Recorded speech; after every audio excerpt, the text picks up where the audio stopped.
Moenie die goed indruk nie. Julle druk te veel goed in die sakkies in en dan squeeze julle die goed. Ek gaan nie weer praat hieroor nie, nie weer nie.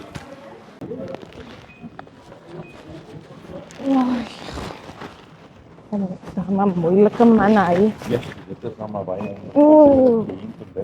Meneer, ik wil niet meer werken, jong. Elke dag se ding. Maar meneer, hoekom vat julle so min sakkies? Ek meen, nou vat jy net 2 sakkies omdat julle stingy is en nou druk my dame die goeders in. Vat meer sakkies. Ek kan sakkies vat soveel as ek wil. Maar as julle synig, meneer, want dis nou net 4 sakkies. Dit gaan niks daar. Sien, nou my dame druk daai brood in omdat julle ouens hier in Oudtshoorn synig Ek is. wil nie jou storie hoor nie. Daar in die Kaap waar ek vandaan kom, het ons nie hierdie probleem nie. Die mense vat genoeg Nee, ja, dan sakkies. gaan jy maar terug Kaap. En asseblief sê vir die mense moenie stingy wees nie, dametjie. Ek het julle vanoggend getrein en jou gevra. As hulle synig is, moet dit nie jou probleem raak nie, hoor. Zeg, meneer.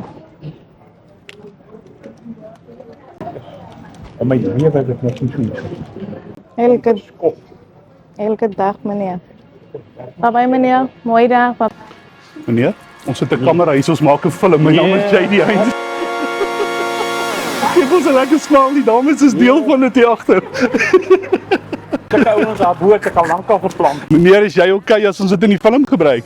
Ek maak dit hier. Ag, dankie, ek waardeer baie.